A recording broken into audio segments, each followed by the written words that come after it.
Buenas tardes. Hoy tenemos un Fe y Arte especial. Es un Fe y Arte que va a tratar sobre Teresa de Jesús. Mejor dicho todavía, va a tratar del Jesús de Teresa, que es nuestro Jesús, el mismo. Hoy vamos a ver cómo Teresa de Jesús se servía de las imágenes para hacer oración. A nosotros nos parece que alguien con tan alta mística, o sea, una persona de tan profunda oración, que hiciera oración con imágenes, nos parece un poco raro, ¿no? Digo, esa gente que está ya tan con Dios, ¿ya para qué quiere las imágenes? Pues ella necesitaba de las imágenes, de tal manera que se servía de ellas para aproximarse a Jesús, para relacionarse con Él. Fue un poco en contra de lo que planteaban una serie de gente en aquella época que se llamaban los alumbrados, los iluminados, y otra gente que eran los erasmistas y los protestantes. En aquella época se negaban las imágenes como medio para llegar a Jesús. Y Teresa de Jesús las utiliza, las imágenes. En el buen sentido de la palabra, ella utiliza las imágenes. De tal manera que ella se define a sí misma, Teresa de Jesús se define como amiga de imágenes. En el libro de la vida lo dice ella. Soy amiga de imágenes. Vamos a contemplar en este vídeo todas esas imágenes que influyeron en Teresa de Jesús, todas esas imágenes que influyeron en su vida, y a la vez cómo ella fue inspiradora también para los artistas. Las imágenes que utilizaba Teresa eran muy pobres, eran de pocos medios, porque normalmente el Carmelo disponía de pocos bienes. Querían vivir la vida de Cristo en pobreza y no se podían adquirir imágenes de artistas que costaba mucho dinero. Y ella, las imágenes que utiliza son imágenes pobres. Pero el encuentro con Jesucristo fue tan alto que es justo que relacionemos lo que ella dice al contemplar estas imágenes, que lo relacionemos con los grandes artistas de su tiempo.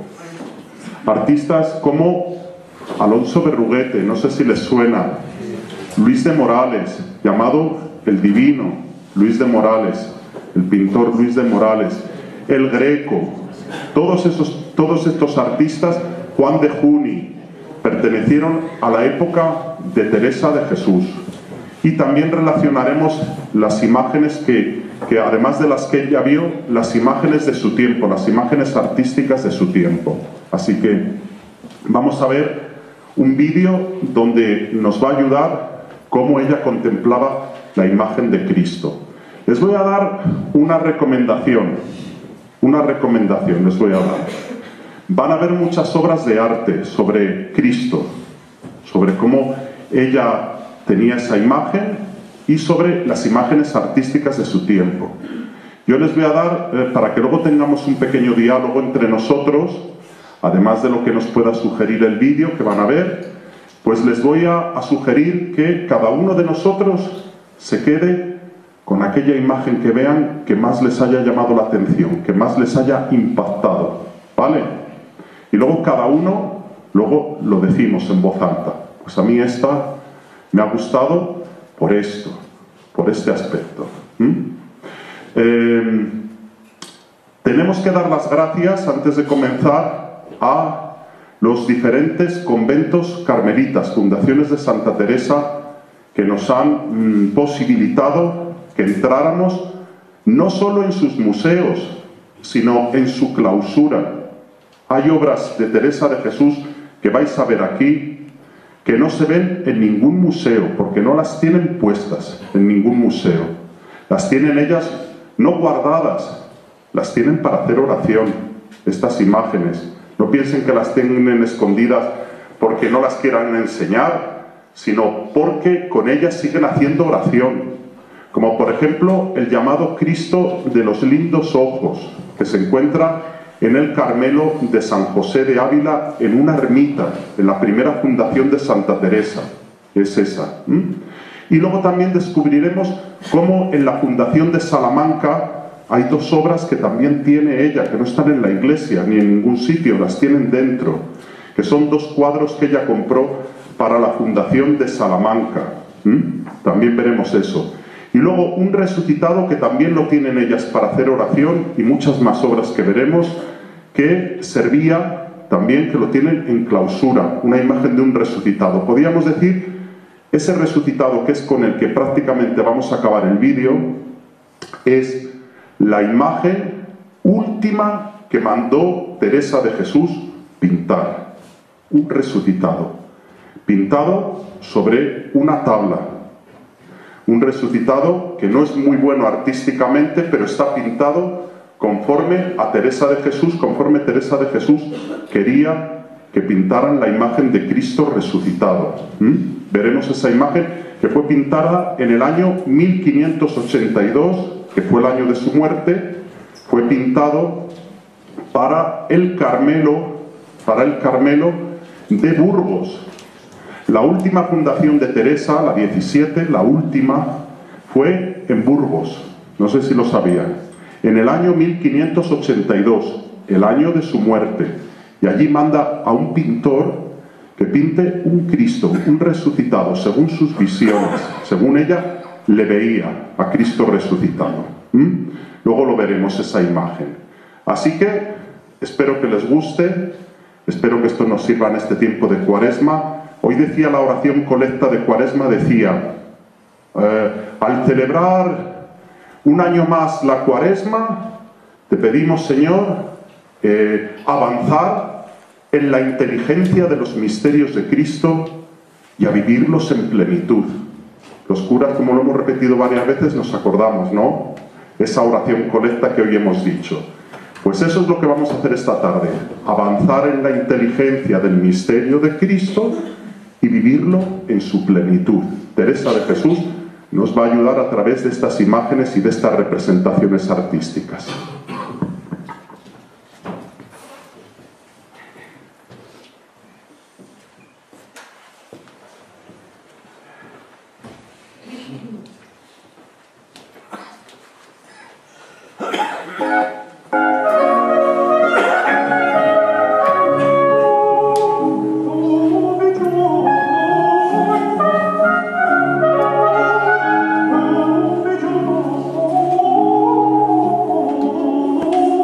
Para comprender por qué Teresa de Jesús gustaba de las imágenes, especialmente las de las representaciones de Cristo, debemos partir de las circunstancias que envolvieron su vida y su tiempo.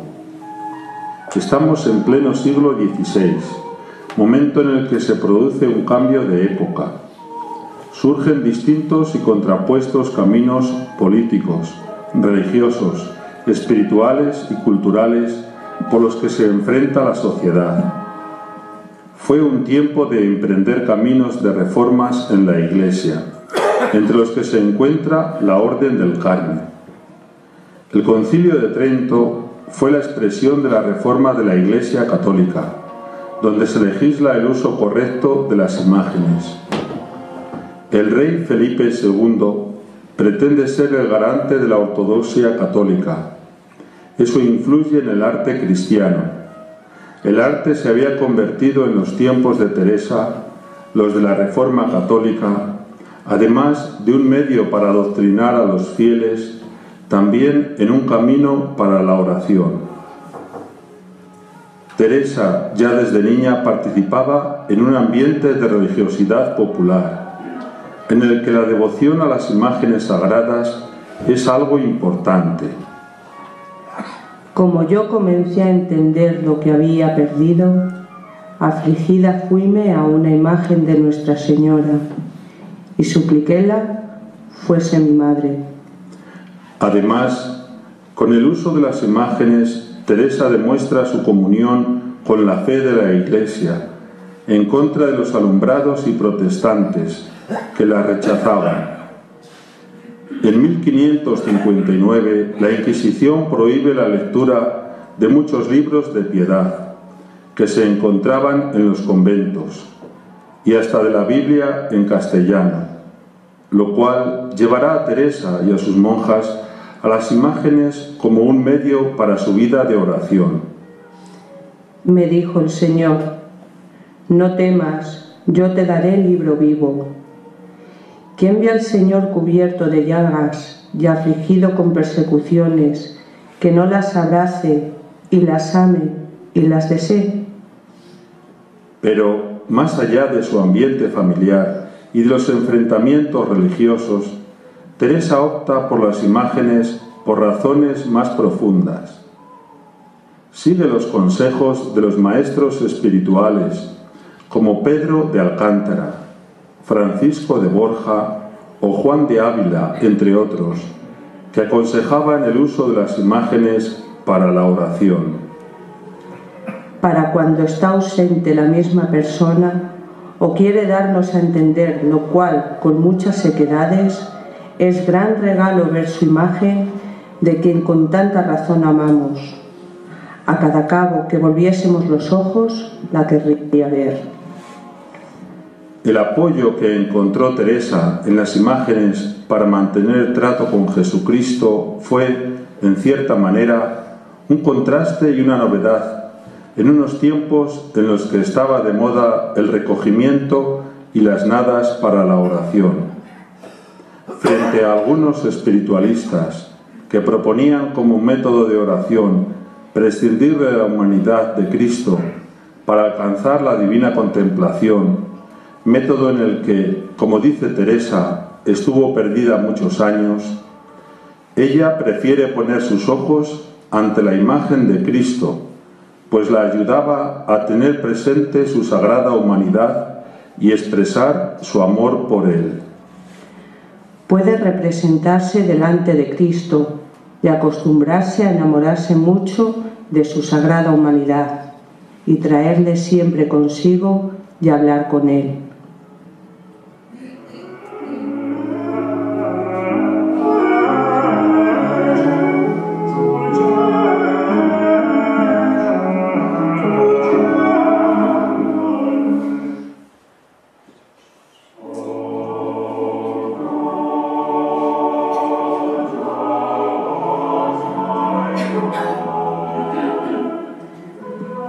Teresa reconoce que ha visto muchas obras de arte buenas, las cuales relaciona con su visión de Cristo.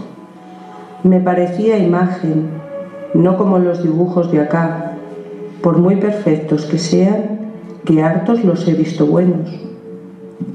Tanto el Concilio de Trento como la experiencia de los místicos contribuyeron al desarrollo de la creatividad artística en la pintura y escultura de su tiempo, en la que irrumpe la corriente italiana del Renacimiento.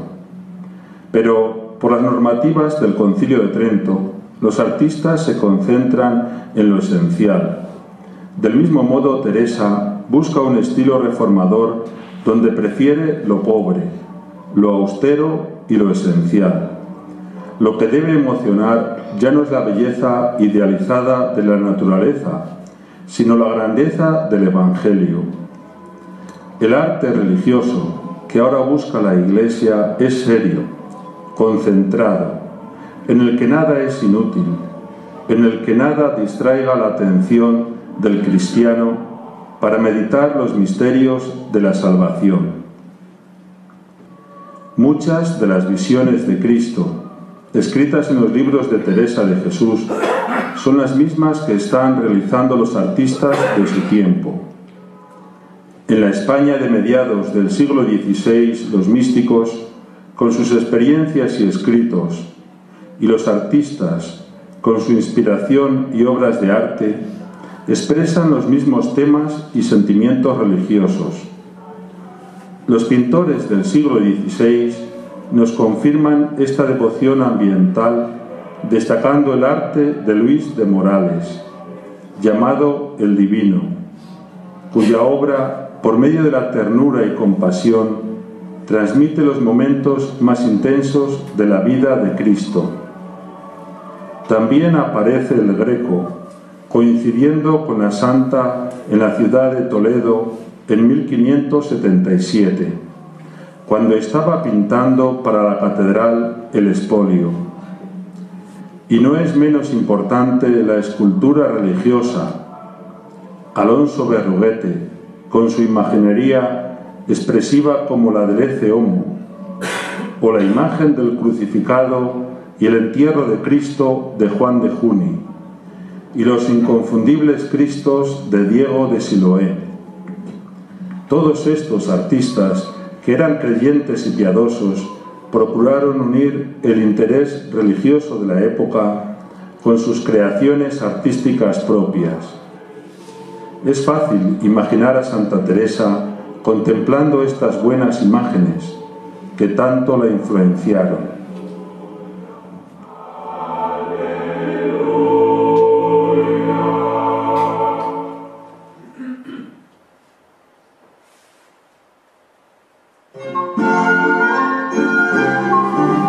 Ha llegado el momento de mostrar de una manera sencilla y profunda esas imágenes de Cristo que pertenecieron a Teresa, conservadas con recuerdo y cariño en sus fundaciones, que nos enseñan su manera peculiar de mirar a Cristo.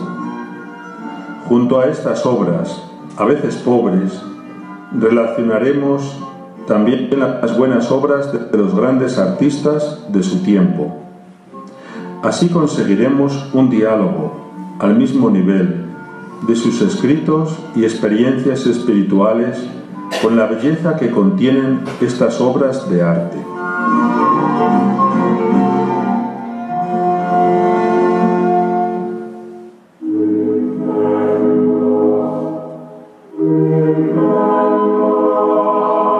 Aunque las imágenes más numerosas de Teresa son las que tienen que ver con la pasión de Cristo, se conservan algunas que hacen referencia a su infancia. Ella, que estaba tan empeñada en recordar la sagrada humanidad de Cristo, no es de extrañar que detuviera su mirada en el instante en el que Jesús tomó esa humanidad y comenzó el camino de la salvación. La que entró como monja carmelita en el monasterio de la Encarnación de Ávila no podía pasar por alto la escena evangélica de la Anunciación. En su breviario, conservado en su segunda fundación de Medina del Campo, tuvo que meditar muchas veces ante la imagen de la Anunciación. Acuérdome cuando el ángel dijo a la Virgen Sacratísima, Señora nuestra: la virtud del muy alto os hará sombra.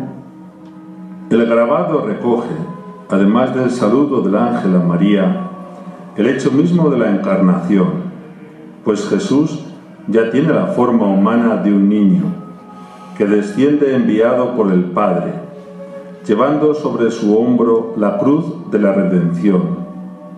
El Espíritu, debajo de él, es el que hará posible este misterio, fecundando las entrañas de la Virgen.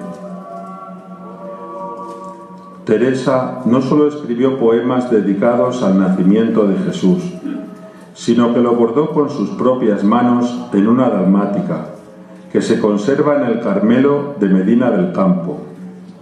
Posiblemente detrás de esta representación de vivos colores, Teresa copió alguna página de un cantoral iluminado de estilo flamenco. Por la disposición de los personajes principales, nos recuerda la tabla del nacimiento que pintó Juan de Borgoña para el retablo mayor de la Catedral de Ávila a principios del siglo XVI, que tantas veces tuvo que contemplar la joven Teresa cuando acudía a la Eucaristía. El asombro de ver nacer a Jesús pobre y desnudo, el cual es adorado en el pesebre como el Señor por María y José, fue para Teresa el motivo de la pobreza y la descalcez de la reforma carmelitana. Parezcámonos en algo a nuestro Rey, que no tuvo casa sino el portal de Belén, a donde nació, y la cruz, a donde murió. Sobre una arca que sirvió de sepulcro de Santa Teresa mientras permaneció su cuerpo en el convento de San José de Ávila, se encuentra una pintura flamenca sobre tabla de la Virgen con el Niño. Es una obra de calidad, de principios del siglo XVI, que trajo Teresa de su casa familiar, con el propósito de que las hermanas la meditaran. Aparentemente transmite ternura. Cristo se pone en pie y abraza a su madre para darle un beso. Pero sucede algo más. El niño ya sabe caminar. Es el momento en el que abandona el regazo materno. Su beso es de amor y despedida.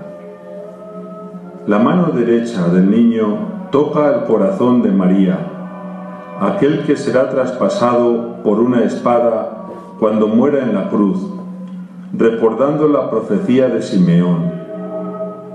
Teresa descubre que Cristo, desde los comienzos de su entrada en el mundo, está encaminado a la pasión para salvar a la humanidad. Pues luego, en naciendo, ¿le han atormentar? Sí, que está muriendo, por quitar el mal.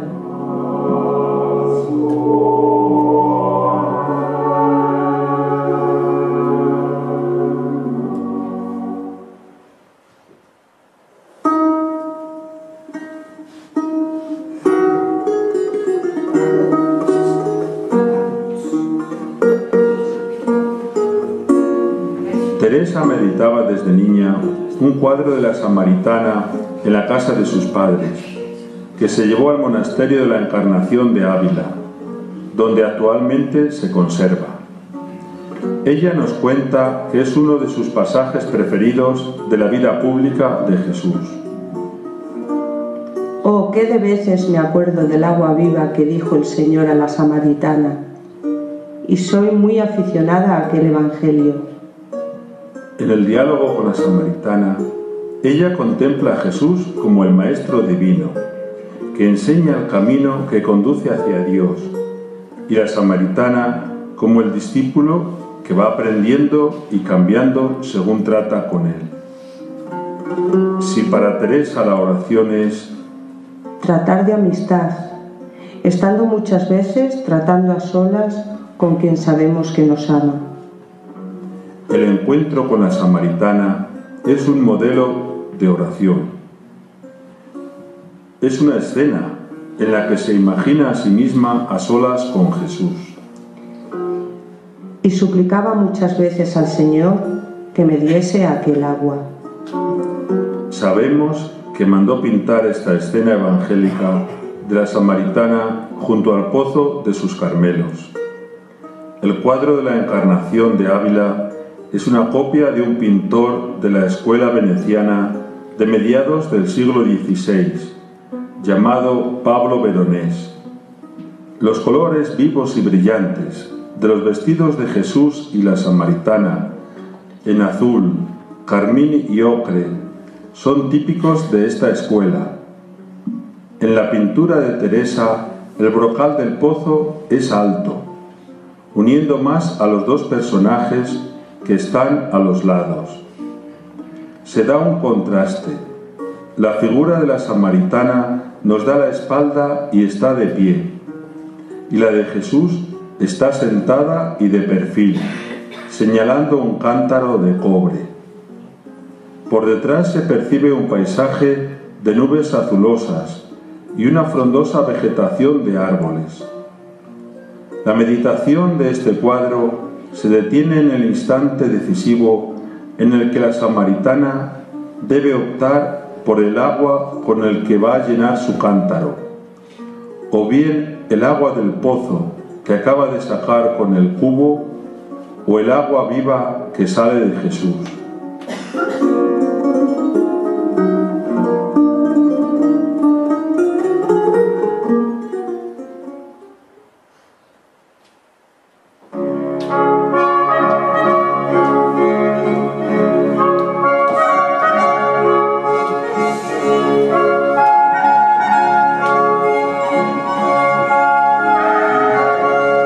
En los escritos y meditaciones de Santa Teresa La pasión y muerte de Jesús es el tema dominante.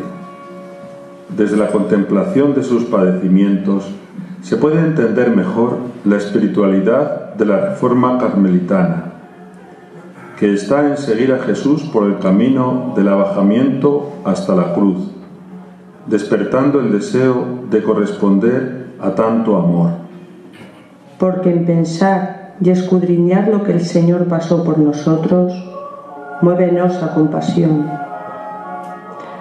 Porque verdaderamente es de gran humildad verse condenar sin culpa y callar, y es gran imitación del Señor que nos quitó todas las culpas. Las escenas de la flagelación y el ecce homo emocionaron tanto a Teresa que la llevaron a su conversión. Ella reconoce haber recibido gracias especiales ante estas imágenes, que nos sitúan en el momento terrible del juicio y la condena de Jesús. El Cristo de los lindos ojos es una pintura que encargó hacer Santa Teresa para una ermita dentro del Carmelo de San José de Ávila. Después de un tiempo de oración sobre la escena evangélica de la flagelación de Cristo, le dijo al artista cómo quería que fuese con todos los detalles: las ataduras de las manos, las llagas, el rostro, de grandes ojos y con lágrimas, los cabellos y hasta el rasgón del brazo izquierdo junto al codo. Aquí se acredita cómo Teresa se convierte en inspiradora de los artistas. Sin embargo, la pintura de la flagelación de Pedro Berruguete, realizada para el retablo mayor de la Catedral de Ávila, debió condicionar también su mirada. Aún así, el Cristo de Teresa es más personal y directo. Nos mira con ojos de amor. Miradle a la columna, lleno de dolores, todas sus carnes hechas pedazos por lo mucho que os ama. Mirar a Cristo flagelado ayudaba a Teresa en momentos de dificultad. Por eso llevaba en sus viajes una pequeña imagen de marfil, que actualmente está en el Carmelo de Medina del Campo. No se sabe cuál fue en concreto la imagen ante la cual tuvo su conversión en 1554. Lo seguro es que tuvo relación con una imagen a la que ella llama el Cristo llagado. Vi una imagen que habían traído allá a guardar, que se había buscado para cierta fiesta que se hacía en casa. Era de Cristo muy llagado y tan devota que mirándola toda me turbó al verle tal, porque representaba bien lo que pasó por nosotros. En la Encarnación de Ávila se conserva un pequeño busto de Cristo que acompañó a la fundadora por los caminos. Se trata de un ecce homo, al que la tradición ha querido relacionar con la imagen de la conversión de Teresa, debido a las grandes heridas que tiene en su cuerpo, especialmente en su espalda, totalmente descarnada. Y la imagen del Cristo llagado, que tanto conmovió a Teresa, fue uno de los lienzos que compró ella para iniciar su fundación de Salamanca. Pero Santa Teresa debió contemplar también las mejores representaciones del ecce homo, entre las que sobresalen las del pintor extremeño Luis de Morales. Este artista no busca el efectismo a través de heridas con sangre, sino adentrarnos en el dolor interno de Cristo. Remediasteis mi ceguedad con que tapasen vuestros ojos divinos, y mi vanidad con tan cruel corona de espinas. Teresa nunca hace mención a ningún crucifijo que se parezca a Cristo en la cruz, pero es indudable que ella meditó ante el crucificado, momento cumbre de la pasión. Mirad lo que le costó a nuestro esposo el amor que nos tuvo, que por librarnos de la muerte, la murió tan penosa como muerte de cruz. Poned los ojos en el crucificado y haráseos todo poco. En sus fundaciones nos encontramos con varias imágenes del crucificado relacionadas con ella, donde aparece su devoción a la cruz de palo, pobre y austera.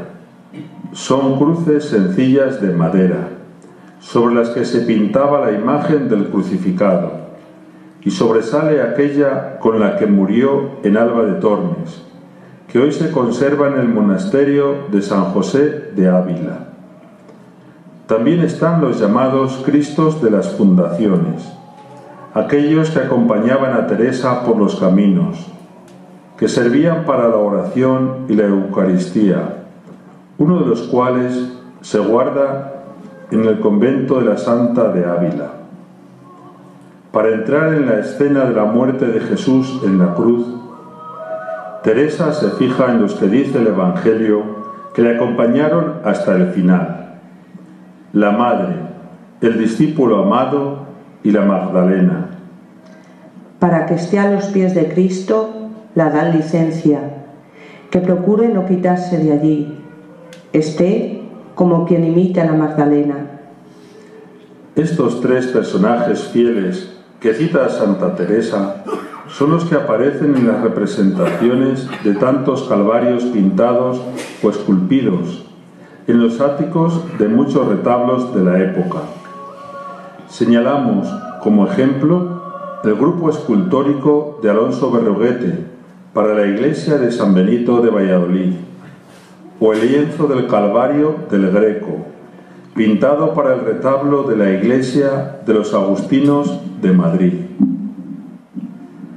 La escena de Jesús en brazos de María, la llamada Quinta Angustia, fue importante para Teresa de Jesús, ya que fue una de las visiones más intensas que tuvo en Sevilla en 1575, y se da la circunstancia de que tuvo que recurrir a las imágenes de la época para poderla explicar. Estando la misma noche en Maitines, el mismo Señor, por visión intelectual tan grande que casi me parecía imaginaria, se me puso en los brazos a manera como se pinta la Quinta Angustia.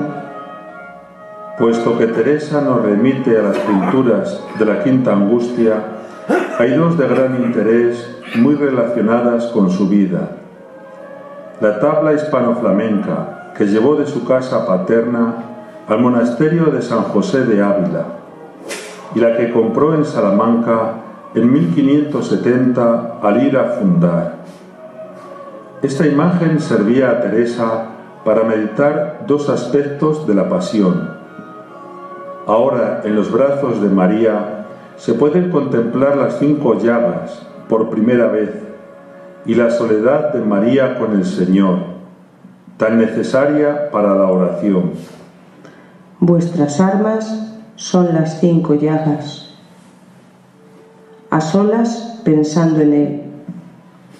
La imagen de Cristo en brazos de su madre fue abundantemente tratada por los artistas de su tiempo, pero las más conmovedoras son las que realizó Luis de Morales, donde vemos a María abrazando apasionadamente a su hijo.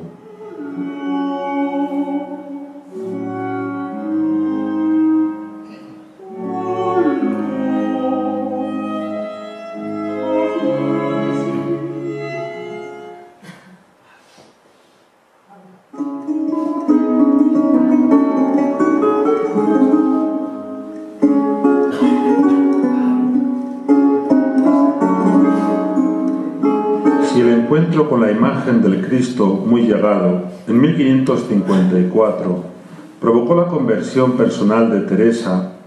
La visión mística de Cristo resucitado en 1561 marcará la segunda etapa de su vida, pues la animará a realizar la reforma del Carmelo. Un día de San Pablo, estando en misa, se me representó toda esta humanidad sacratísima como se pinta resucitada. De nuevo, Teresa tiene que acudir a las imágenes pintadas de su época para explicar su visión del resucitado. Una de las primeras fue la que seguramente contempló en el retablo mayor de la Catedral de Ávila, pintado por Santa Cruz.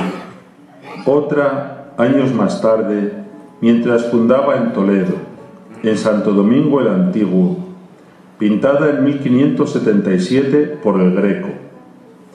Estos artistas coinciden en representar al resucitado como Cristo vivo, saliendo del sepulcro victorioso, enseñando las llagas de la pasión, vestido con manto y portando una bandera.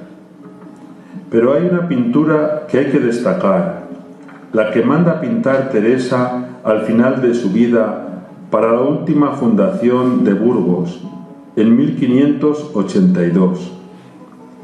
Es un encargo que realiza conforme a sus apariciones del resucitado.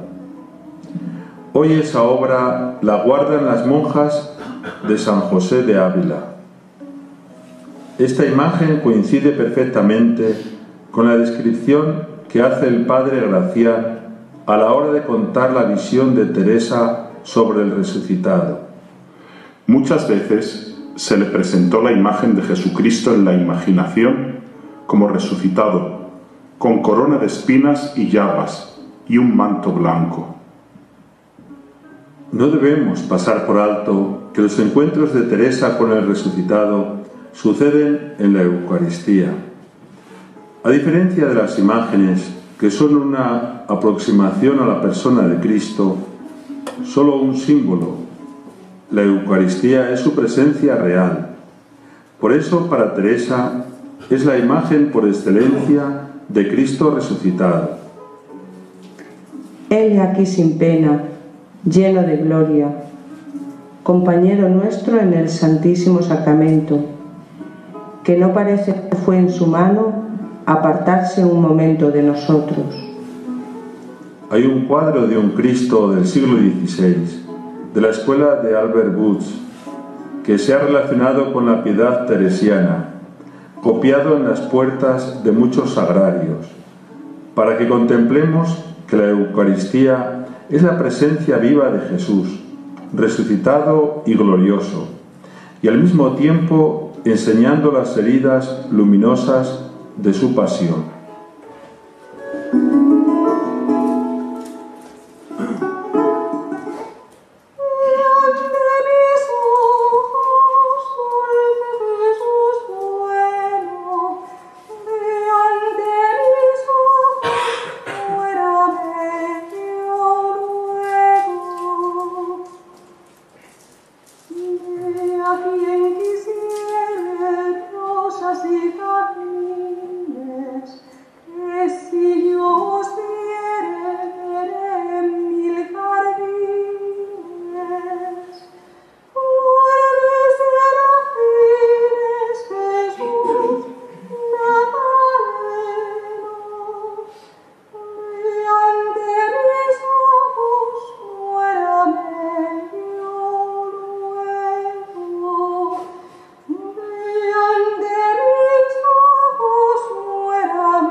qué silencio al final.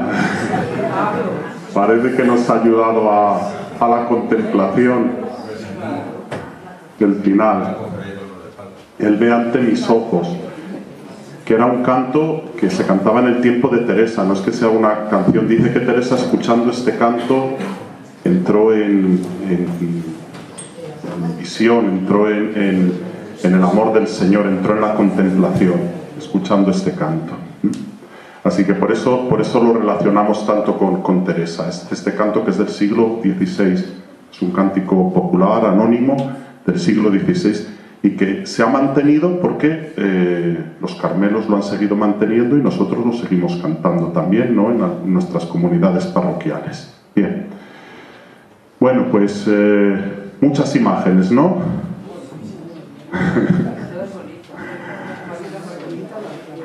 Bueno, pues ahora ha llegado el momento de que vosotros habléis.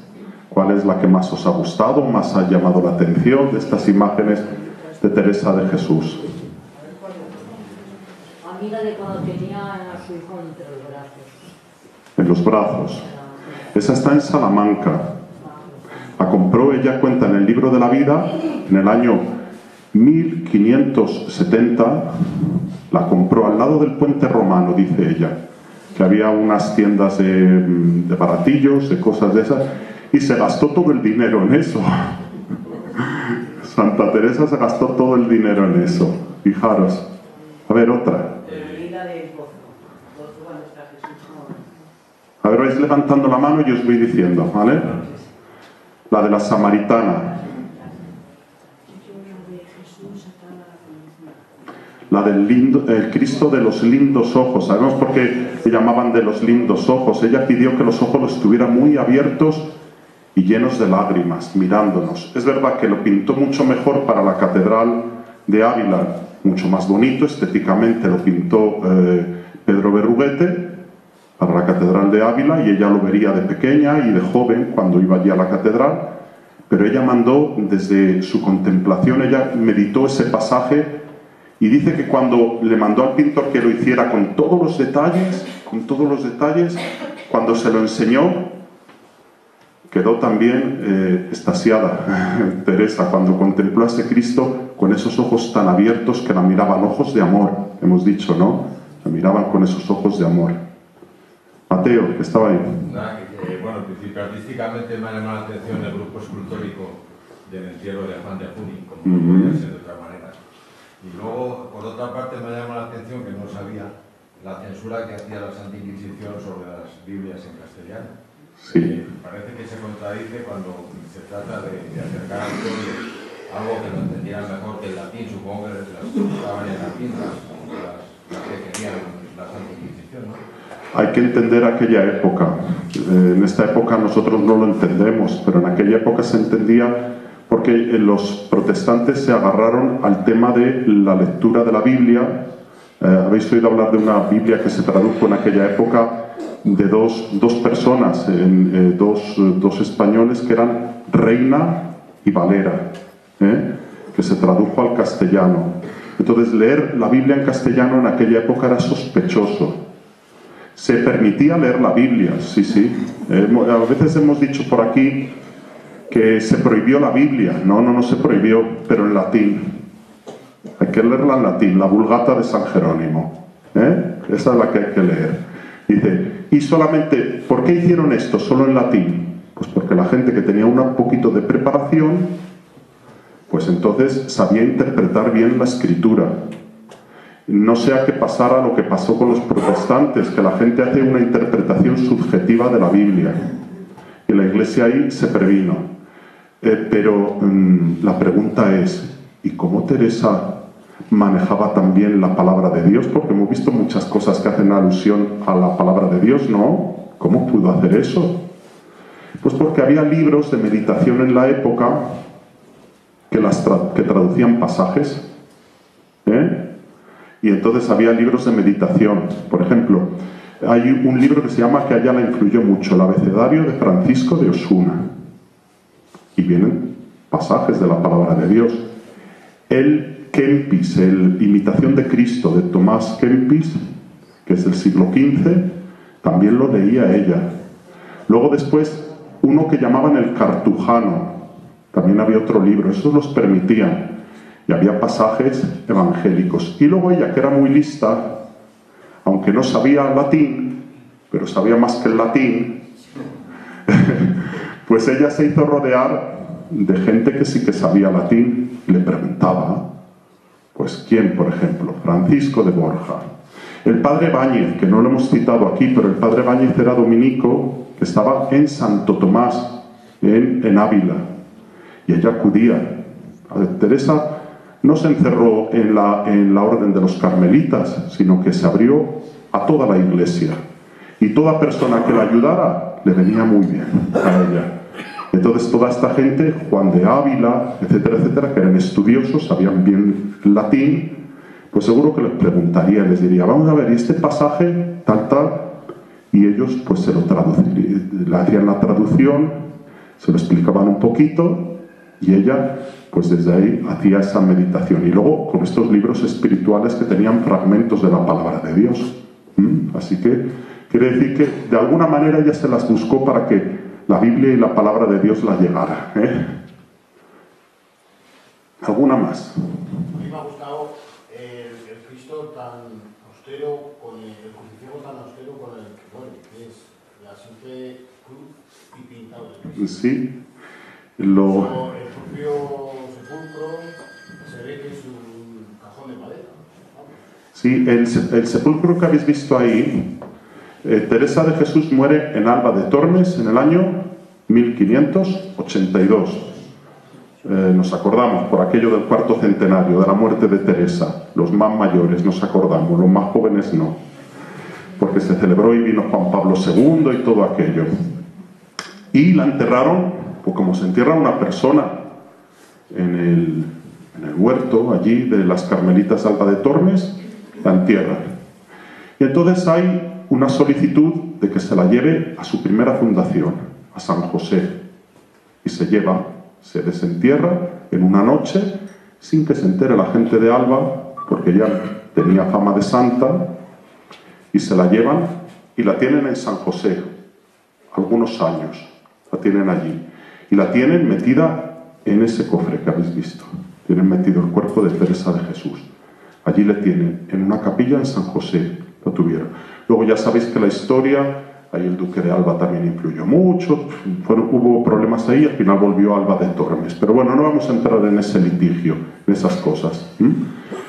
Como vemos, era muy sencillito, y la cruz con la que muere Teresa de Jesús era como eran todas las cruces que había en el Carmelo, eran de madera, pero no desnuda, pintaban la imagen de Cristo encima de ellas.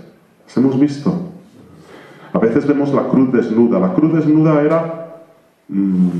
esa era una manera que tenían los iluminados y los alumbrados de decir solo la cruz, nada más, sin nada, para acordarnos de Jesús y de que nos salvó en la cruz. Pero Teresa de Jesús hemos visto que recurría a la sagrada humanidad de Cristo. Ella dice, ella no podía prescindir de la humanidad de Cristo para acercarse a Él. Durante un tiempo estuvo un poco perdida y tenía que reflejarla, y por eso en esas cruces se pintaba. Después de adquirida la cruz, luego había pues alguna monja o algún artista que se lo mandaban, artistas locales, no grandes artistas, como vemos no son cruces pintadas por geniales pintores. Pues uno, pues por ejemplo, si yo tengo una cruz de madera y hay un chaval o una chavala que pinta bien, le digo, píntamela. ¿No? En el pueblo, pues algo así hace Teresa, pues píntamela. Y en Alba de Tormes tenían esa cruz. Se conoce que cuando volvió el cuerpo, la tenían con la cruz, con la que murió, pues entonces se quedaron con la cruz, las de Carmelita. No se ve ese Cristo que habéis visto, lo tienen en clausura, no se ve, lo tienen ellas para su oración, ese Cristo. El que sí se ve es otro que tenía ella, que también lo vemos aquí, aunque no lo mencionamos, es otro que tenía en su celda, que se puede ver no sé si habéis estado en San José, en Ávila, en la parte del museo se ve su celda, donde estuvo en la celda de priora, se ve la celda. y el Cristo que estaba encima de la cabecera de su cama, que está cubierto con una manta marrón, como era así en el Carmelo, y un jergón, era lo que tenían, y sobre unas tablas, pues el Cristo que está encima pintado, lo hemos puesto aquí. Ese sí se puede ver, pero con el que murió ella en sus manos, no. Esto hay que dar gracias a las carmelitas descalzas de San José, que nos lo han dejado. Hemos tenido la suerte de poderlo ver aquí, esa cruz. Esa no la ve mucha gente, esa cruz es muy difícil que se vea. ¿Alguna más? Hay una imagen muy tierna de la Virgen con el niño. Sí, ¿qué te gusta a ti de esa imagen, Mari Carmen? Tiene el corazón como si estuvieran los dos unidos. ¿Recuerdas lo que dijimos del niño, de lo que viene en el vídeo? Que es un beso de amor y de despedida. Hay las madres cuando los niños que los han tenido en brazos, alguna dirá, qué gusto, ya. pero también qué preocupación, que empieza a caminar en la vida el niño. Y me va a meter los dedos en los enchufes y me va a tocar todo y me lo va a caer todo. Pero el caminar es que ya empieza la vida para ese niño. Ya sabemos que la vida de Jesús, ¿a dónde desemboca, no? A la cruz. El niño se ha puesto de pie en el regazo de la madre por primera vez y le hace una cosa preciosa. Le toca el corazón de la madre con la mano derecha. Y nos acordamos de ese pasaje del Evangelio que le dice Simeón: a ti una espada algún día te traspasará el alma. Que fue cuando Jesús murió en la cruz. El artista es una genialidad. Se conoce que Teresa, su familia pues tenían buenas obras, las que trajo, igual que la copia de Veronés, las que trajo de su casa o la de flamenca, era de gente pudiente, de gente que tenía dinero. Las que llevó ella para sus Carmelos, pues se ve que el niño le está tocando y le está diciendo: la que te espera, ¿vale? La que te va a esperar, ¿no? A la madre. Así que es una escena que nos despierta amor, pero también un poco de melancolía, ¿no? Porque pues está despidiendo de la madre el niño, porque va a iniciar ese camino por el que va a salvar a toda la humanidad. ¿Alguna más? Ahí ha salido la transverberación de Santa Teresa en un momento. Esa transverberación que hemos visto, que no es la genial de Bernini ni esta gente, que está en Santa María de la Victoria de Roma. Sin embargo, esta es muy sencillita, no se ve tampoco. ¿Saben dónde está? ¿Han ido a Alba de Tormes, a la celda donde murió la santa? Es una capillita. No era así, la celda donde murió. Eso en el siglo XVIII hacen una capilla. Para que, como era un sitio, ahí fue la celda donde murió, pero para que, como era un sitio de veneración, se hace una capilla con un altar, con una especie de cúpula vaída, lo ven, con pechinas, si se han fijado bien. Y hay varias pinturas. En el fondo hay un Ecce Homo, que marcó tanto la vida de Teresa. Y a izquierda y a derecha se representa la muerte de Santa Teresa. Pero luego hay, en uno de los lunetos que no podemos ver porque estamos viendo de frente, que está al revés, está esa representación de la transverberación de Santa Teresa, la que hemos visto. Es la expresión máxima del amor de Cristo, ¿no? Traspasando el corazón de Teresa, esa visión que ella tuvo. ¿Alguna más? A ver, A ver, Santa Teresa, cuando tiene a Cristo cogido en los brazos. Bueno, eso ha sido un montaje que hemos hecho porque no hay una imagen de una sevillana de hoy que la ha hecho. Por esa razón, Teresa sufrió la Inquisición, por esa visión. Aparte de que revisaron su vida porque la de Éboli la denunció, ¿os acordamos lo de Pastrana? La princesa de Éboli quería ser la señorona del convento y las tenía las pobres monjas que ya no aguantaron más. Y las sacó en secreto Santa Teresa y se las llevó a Segovia, a las monjas de Pastrana. Y la duquesa de Éboli, en venganza, cogió una copia de la vida de Santa Teresa que había escrito ya del libro de su vida y la denunció a la Inquisición. Ella tenía mucha influencia, era la princesa de Éboli, su marido era consejero del rey Felipe II y la denunció. Y una de las cosas que estuvieron dando 1000 vueltas en la Inquisición fue esta visión de Santa Teresa que tuvo en Sevilla en el año 1575, que ella en una de sus visiones vio que Cristo estaba en sus brazos como se pinta la quinta angustia. Ella hace referencia al arte. Lo habéis visto en muchas ocasiones que dice cómo se pinta, cómo se hace, que yo he visto, era así. Quiere decir que le influía. Para sus visiones le influía el arte de su tiempo. Claro que le influía todo aquello. Y ella se vio con Cristo en los brazos, como María lo tiene en la quinta angustia, en sus brazos, la imagen de la piedad. De esa manera. Esa imagen, como habéis visto, recoge 2 aspectos en la espiritualidad.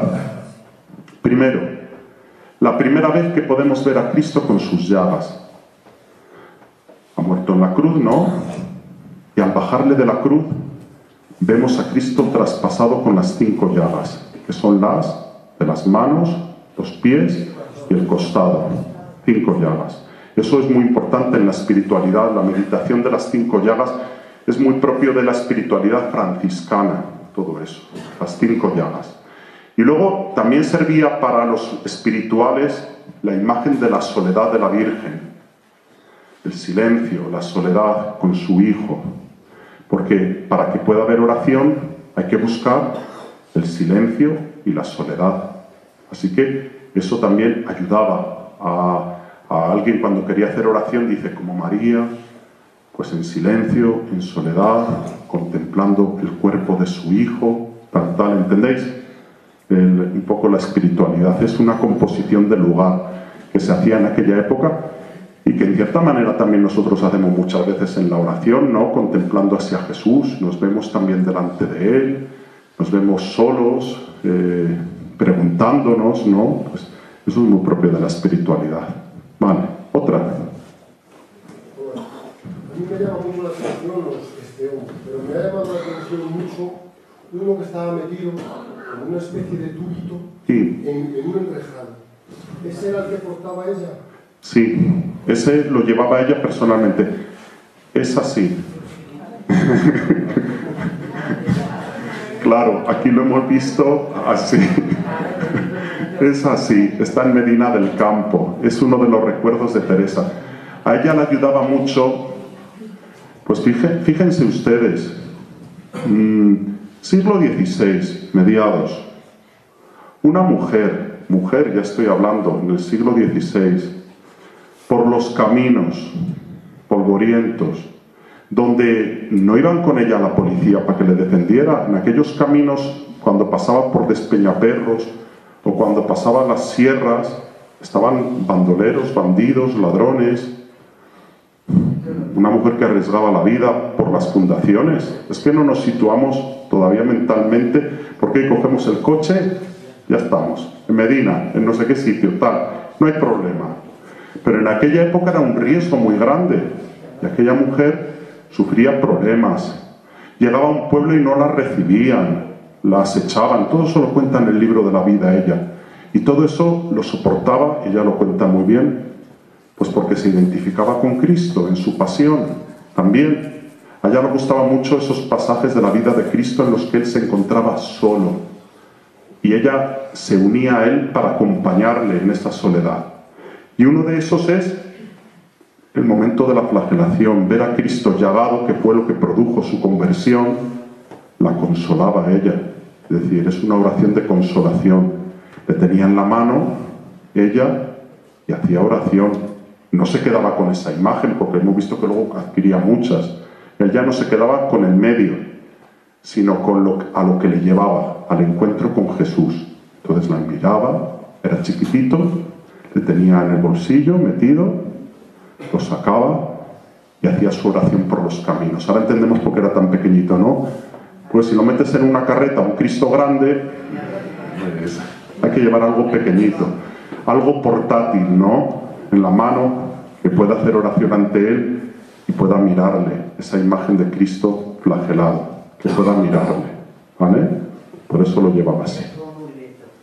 No, no amuleto, cuidado, cuidado, no ni siquiera como Cristo como amuleto. Cuando un amuleto es un objeto que me da suerte o que me ayuda, pero es ese objeto, no puede ser otro. Me centro en la forma, en la materia de ese objeto. Teresa no lo llevaba. A lo mejor luego después ella cuenta que no llevaba ese. Llevaba, a lo mejor esto se lo regaló a una hermana de Medina y por eso se lo quedó. Una estampa de otro Cristo, su breviario. Tiene muchas cosas. Teresa tenía muchas cosas. Es decir, le importaba, no era un amuleto. Es decir, un amuleto es un objeto que dice que no lo pierda, que si no... No. Era un medio. Es que es muy importante eso que has dicho porque hay que puntualizarlo. Teresa no se quedaba en los medios. La imagen de Cristo le servía para llegar a Él, que era lo verdaderamente importante. Y ella decía una cosa de quien se quedaba solo con la imagen. Fíjense lo que decía. Me parece cosa de bobos quedarse con la imagen cuando tienes la posibilidad de estar con la persona. ¿Lo entendemos? Ahí vienen las palabras de Teresa que le dice que la diera de beber de ese agua. Dame de beber de esa agua. Ella todo quiere que toda la vida del Carmelo esté centrada en el Evangelio de Cristo, hasta en los quehaceres diarios. El pozo, es que claro, nosotros ahora tenemos agua corriente, el agua, me lavo, voy a la cocina, lo tengo ahí. No. La gente más mayor, yo creo que ya aquí ya ninguno, pero la gente, sus padres, tenían que ir a la fuente o tenían que echar mano del pozo y cogerlo de allí para el día a día, para lavar, para beber, para todo, ¿no? Y el pozo en el Carmelo era como en una casa, era la vida. Y ella quería que los quehaceres diarios se relacionaran también con la vida del Evangelio. Y ella que veía el pozo y se acordaba de pequeña de aquel cuadro, dame de beber. Ella quería, en algunos Carmelos mandó que lo pintaran al lado del pozo, para que las hermanas cuando fueran a por el agua cada día se dieran cuenta, bien, este agua nos apaga la sed y no es eso, pero el verdadero agua es Cristo. ¿Ven qué bonito el cuadro ese que tenemos que hemos visto de la samaritana? Jesús está señalando no a la samaritana, sino al cántaro con el que se va a llevar el agua, ¿no? Está haciendo así con la mano, al cántaro. Y la samaritana está en una encrucijada. ¿Qué agua me llevo? ¿El del pozo o el de este Señor que me da? Que es Jesús. Esa es la pregunta. Luego ya sabemos por el Evangelio qué agua fue la que bebió ella, ¿no? La de Cristo. Pero esto servía para las hermanas también para que hicieran meditación de este pasaje evangélico en la vida sencilla y cotidiana. ¿Alguna más?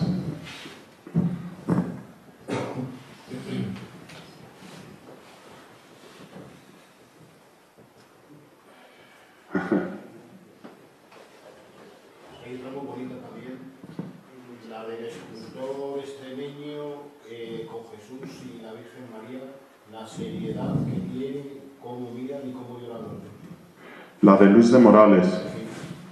Esa que he puesto aquí es una fotografía que hemos hecho de los restos que quedan de un retablo que hubo en el convento de las Úrsulas de Salamanca. ¿Conocen las Úrsulas de Salamanca? Mira, ¿quiénes son esas? Vamos a ver, son franciscanas. Están al lado de la iglesia de la Vera Cruz. ¿Conocen la Vera Cruz? Campo San Francisco. Ya nos vamos situando. Entre el campo de San Francisco y la Casa de las Muertes de Salamanca, Santa María de los Caballeros, a la izquierda se encuentra una iglesia. Esa hoy en día tiene un retablo del siglo XVIII, pero tuvo un retablo del siglo XVI magnífico.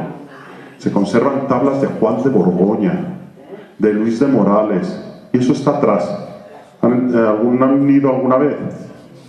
Que les han llamado las monjas que se colocan allí para que vayan al museo a verlo. Entren alguna vez en esa iglesia de Salamanca. Me da la impresión que tenemos que hacer alguna salida a Salamanca, los de Fe y Arte, para ver cosas. Vale. Pues allí están unos restos que se conservan de Luis de Morales. Y esa tabla es una que pintó Luis de Morales para Salamanca. Él era extremeño. Él era extremeño, como Pablo.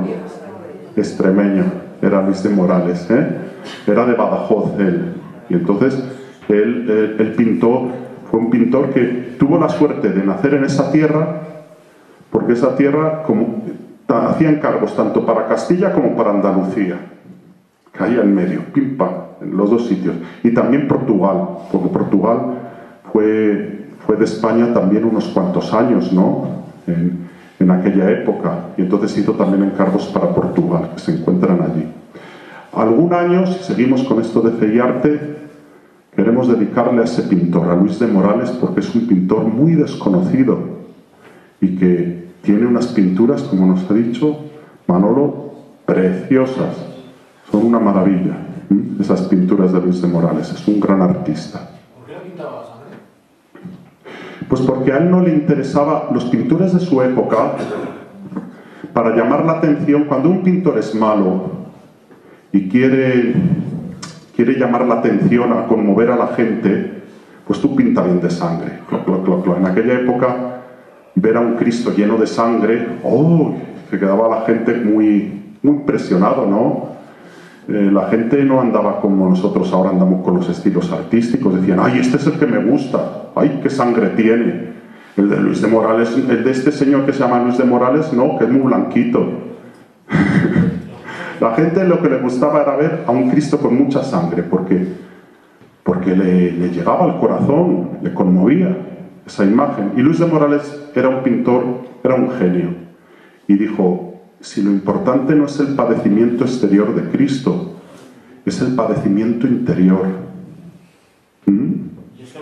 Y él lo refleja, ese padecimiento interior de Cristo, la pasión interior de Cristo, la soledad que sufrió, abandonado por todos, el dolor de entregar la vida, de quedar solo, todo eso él lo expresa muy bien en esos rostros de Cristo y de María como corredentora con Jesús.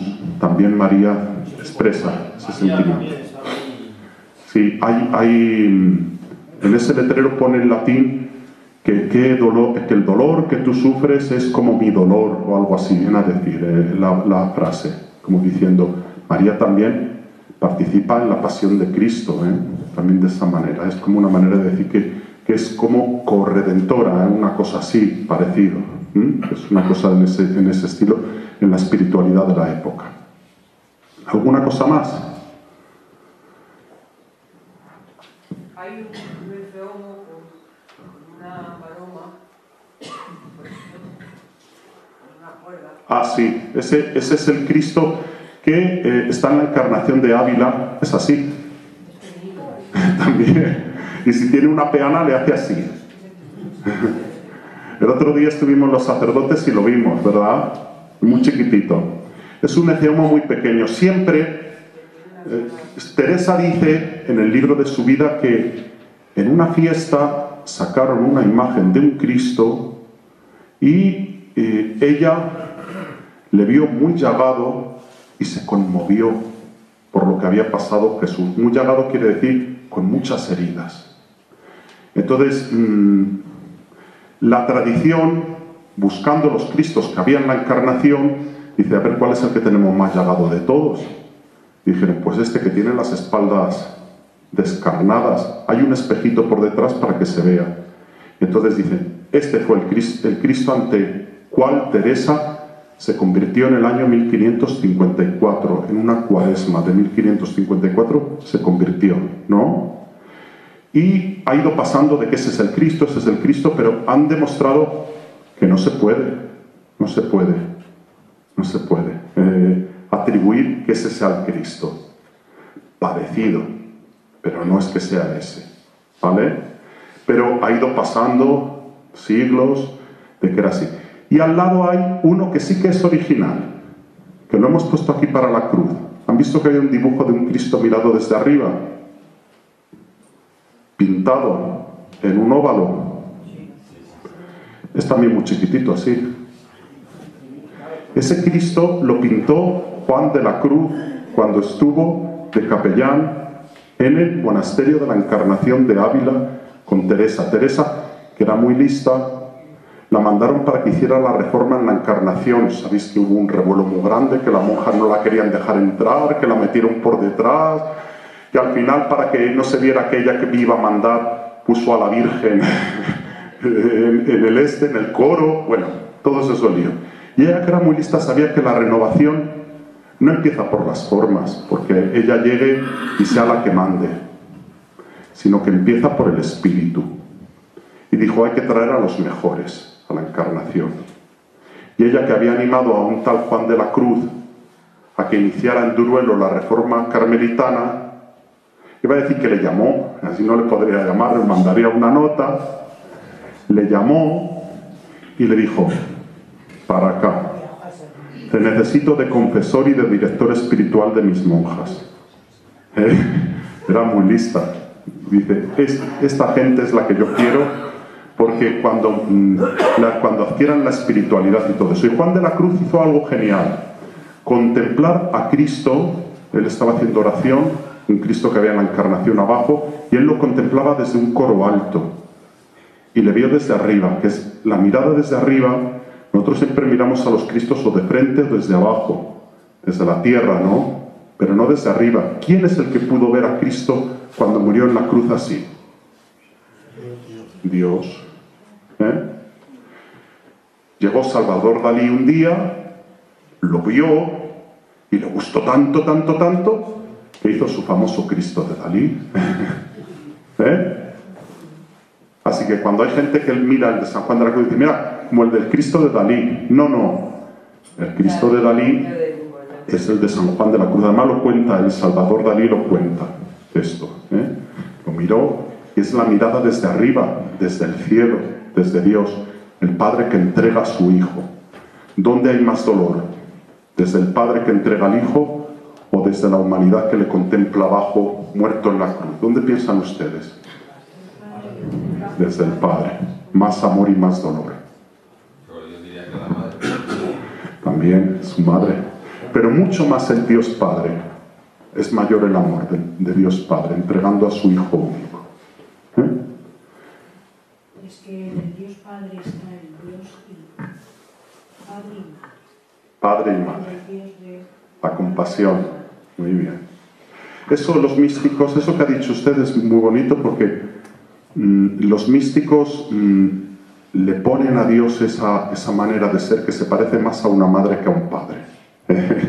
Los místicos son muy dados a eso. Sí. Bien. Místicos como eso. Quiero que descubran, y ya es con esto terminamos, ¿vale? Quiero que descubran que los artistas de la época hicieron lo que Teresa, con su espiritualidad, meditaba. Lo hicieron. O sea que cada vez que oigan Juan de Juni, que se les venga a la cabeza Teresa de Jesús. Luis de Morales. A mí me parece que Luis de Morales es el que mejor. Pero bueno, es para gustos, ¿no? Teresa de Jesús. El Greco. Teresa de Jesús. Alonso Berruguete. Hay un Pedro y un Alonso, no confundan a los dos Berruguetes. Pedro es el padre, o sea que más del siglo XV-XVI, que es el pintor. Y Alonso, su hijo, quiso ser pintor, Alonso, pero se le daba mejor la escultura.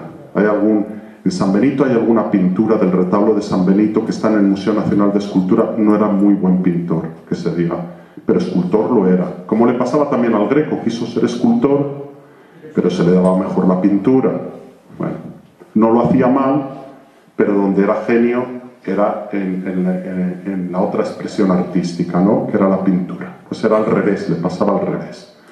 Y entonces allí, cuando veamos un calvario de eso, cuando vayan al a los irlandeses, a Salamanca, entren en la capillita, pónganse delante de ese retablo que hay, que es de Alonso Berruguete, que no lo sabemos, tenemos un retablo de Alonso Berruguete en Salamanca, y párense, contémplenlo, ese retablo tan magnífico que hay allí, que te dejan entrar. Tú entras allí y dices, vengo a ver el retablo, te dejan entrar allí.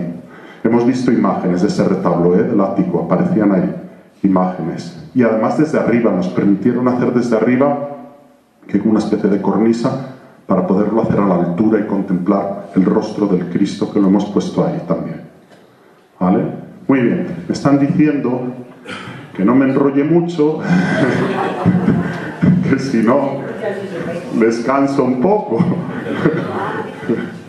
Bien, espero que les haya gustado.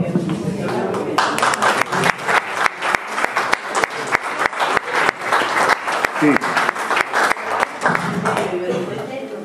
Castellano, de Palentino, de Paredes de Nava, los Berruguetes de Paredes de Nava. Uy, vamos. Su pueblo están orgullosísimo de los dos. Pedro Berruguete, miren, les voy a decir una anécdota ya, que es muy bonita. Pedro Berruguete suena a verruga. Él siempre, para firmar sus obras, algún personaje le pone con una verruga. Es verdad, se lo está tomando el pelo. Es verdad. En el flagelado, como siempre estoy diciendo bobas, piensa que estoy diciendo ahora una broma. No. En el flagelado de la Catedral de Ávila, el que está flagelando, el sayón que está flagelándole, en la nariz tiene una verruga. Y en más, por ejemplo, van a Santo Tomás, que también hay un retablo de Pedro Berruguete, y verán que uno de los profetas que hay abajo, en la predela, una verruga. Él siempre firmaba así, verruga Berruguete.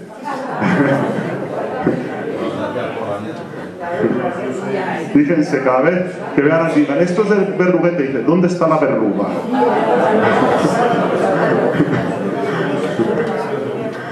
Bien, vamos a ver, el próximo día coincide como hoy, 22. Como son iguales, van igual, a veces nos hacemos lío en un mes y otro. El día 22 de marzo vamos a ir a Cantalapiedra. Cantalapiedra. 6 de la tarde. Vamos a tener el encuentro en la iglesia parroquial.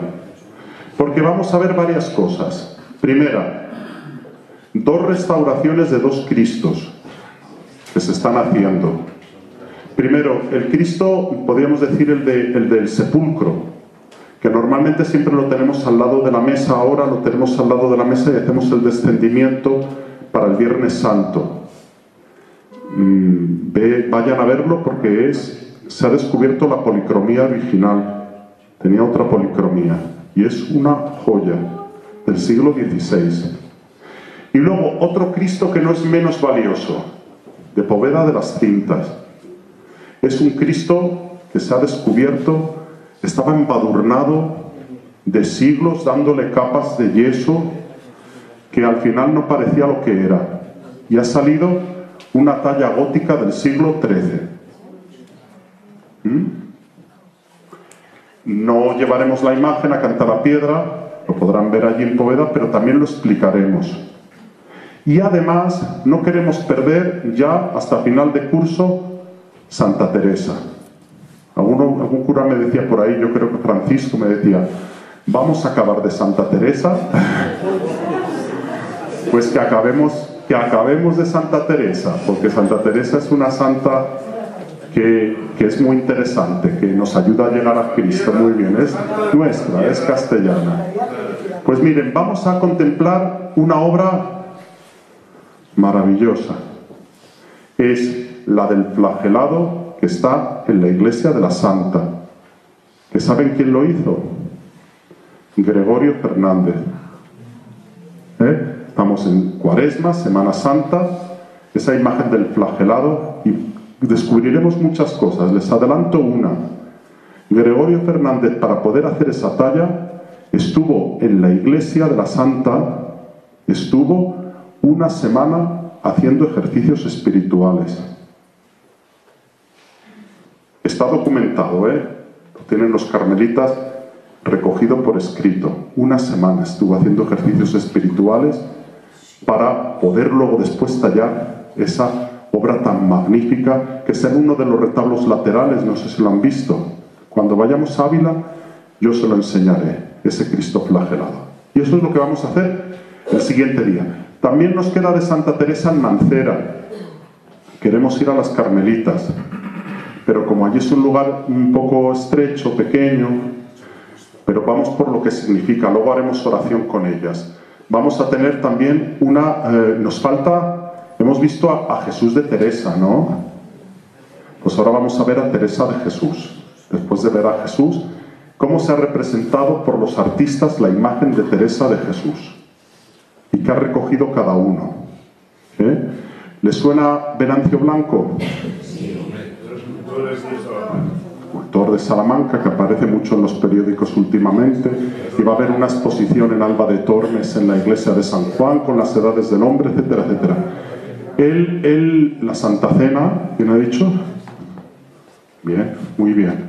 Esa la vimos, ha estado en la Diputación, pero estuvo también en las edades del hombre en Medina de Río Seco, también estuvo allí expuesta. Bueno, pues recorreremos todos los artistas hasta llegar a los nuestros, a los de nuestro tiempo, y cómo se ha representado la imagen de Teresa de Jesús, a través del arte, cómo se ha ido haciendo.